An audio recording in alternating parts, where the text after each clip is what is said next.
যে ক্যাম্পাসগুলোতে সংঘাত হচ্ছে সেই সংঘাতে আমি প্রথমত মনে করি যে এটা সুষ্ঠু তদন্ত হওয়া উচিত এবং সরকারও এখানে কার্যকর ভূমিকা রাখে নাই বলে এটা প্রমাণিত হয়েছে। যারা আহত হয়েছেন, শহীদ হয়েছেন, তাদের যদি সেই স্বপ্ন বাস্তবায়ন দেখতে চাই তাহলে ঐক্যবদ্ধভাবেই মাঠে আন্দোলন করার মধ্য দিয়েই আমাদেরকে পথ চলতে হবে। বৃহত্তর যে কোনো ইস্যুতে সকল ছাত্র সংগঠন এক, এ ব্যাপারে কারো কোনো দ্বিমত নেই। এবং যদি বলি এই প্রজন্ম আওয়ামী ফ্যাসিবাদের বিরুদ্ধে এক, এ ব্যাপারে আমাদের ছাত্র সংগঠন এবং ছাত্র জনতার ভিতরে কোনো বিভেদ নেই। এই সকল বিষয় নিয়ে মূলত দীর্ঘ আলোচনা হয় এবং আমি যদি বলি আমাদের বর্তমান যে অবস্থা যাচ্ছে 24-এর যে আন্দোলন, 24-এর সেই আন্দোলনের যারা আহত হয়েছেন, শহীদ হয়েছেন, তাদের যদি সেই স্বপ্ন বাস্তবায়ন দেখতে চাই তাহলে ঐক্যবদ্ধভাবেই মাঠে আন্দোলন করার মধ্য দিয়েই আমাদেরকে পথ চলতে হবে। এবং আজকে ছাত্র সংগঠনের 34টিরও বেশি ছাত্র সংগঠন আসছেন, তারা তাদের বিভিন্ন মতামত পেশ করেছেন, যার মধ্য দিয়ে আমরা পরবর্তীতে আরো আলোচনার মাধ্যমে যেন সমৃদ্ধ বাংলাদেশ, ফ্যাসিবাদ মুক্ত বাংলাদেশ, দাসত্বের করাল গাছে যে ঘিরে রাখা যে বাংলাদেশ, সেই বাংলাদেশ আমরা যেন দাসত্ব মুক্ত বাংলাদেশ গঠন করতে পারি, এরকম সকল বিষয় নিয়ে মূলত আজকে আমাদের সকল ছাত্র সংগঠনের প্রতিনিধিরা কথা বলেছেন। সবাইকে ধন্যবাদ। এবং এটা আলোচনাটা সবসময় আরো অব্যাহত থাকবে এবং বৈষম্য বিরোধী ছাত্র আন্দোলনের দায়িত্বশীল যারা আছেন, স্পেশালি হাসান আব্দুল্লাহ ভাই আসছেন, তারা সহ রেগুলারই আমাদের এই ধরনের মিটিং অব্যাহত থাকবে বলেও আমরা আলোচনা করেছি এবং মোটামুটি সবাই একমত পোষণ করেছি।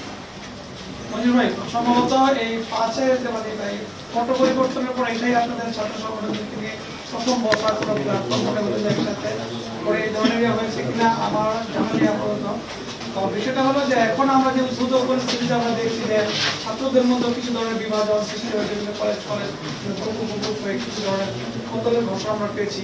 বিভিন্ন ক্যাম্পাসে আমরা দেখছি যে আধিপত্য নিয়েই সংঘর্ষের ঘটনাও ঘটছে, দখল বেদখল।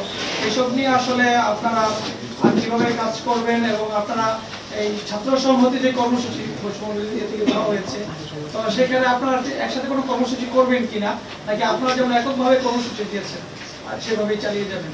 আপনাদের অবস্থা। আচ্ছা, কথা হলো যে ছাত্র সপ্তাহব্যাপী যে ছাত্র সংহতি যে কর্মসূচি ছাত্র শিবির সেটা পালন শুরু করেছে এবং আমরা আজকে গতকালকে এবং রেগুলার সপ্তাহব্যাপী আমাদের কর্মসূচি আছে, যেগুলো আমরা রেগুলারই আমাদের স্টেটমেন্ট দেওয়ার মধ্যে দিয়ে জানিয়ে দিচ্ছি। আমরা গতকালকে জুলাই 24-এর হত্যাকাণ্ডের বিচারের দাবিতে মহানগর বা সিটি পর্যায়ের বিভাগীয় শহরগুলোতে আমরা কর্মসূচি পালন করছি, বিক্ষোভ মিছিল, সমাবেশ, এবং আমাদের এই কর্মসূচি অব্যাহত থাকবে। আর ক্যাম্পাসগুলোতে যে ছাত্রদের বিরুদ্ধে বিভেদ তৈরি হচ্ছে, এর সমাধান হতে পারে খুব দ্রুতই যদি ছাত্র সংসদ নির্বাচন হয় এবং যারা ছাত্রদের দাবির কথা, তাদের অধিকারের কথা ছাত্র প্রতিনিধিদের কাছে গিয়ে বলতে পারবে।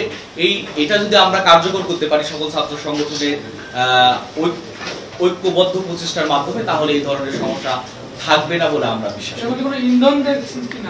নিঃসন্দেহে এর ভিতরে ইন্ধন আছে এবং আমার কাছে মনে হয় যে ক্যাম্পাসগুলোতে সংঘাত হচ্ছে সেই সংঘাতে আমি প্রথমত মনে করি যে এটা সুষ্ঠু তদন্ত হওয়া উচিত এবং সরকারও এখানে কার্যকর ভূমিকা রাখে নাই বলে এটা প্রমাণিত হয়েছে অন্তর্বর্তীকালীন সরকার। এবং বিভিন্ন মহল, বিভিন্ন জায়গা, স্পেশালি ফ্যাসিবাদের দোসররা এখনো দেশ থেকে যায় নাই, তাদের দোসরদের নগ্ন হস্তক্ষেপ আছেই। তারা তো নিঃসন্দেহে তারা এই ধরনের ক্যাম্পাসগুলোতে অস্থিতিশীল পরিবেশ সৃষ্টির জন্য প্রচেষ্টা চালিয়ে যাচ্ছে।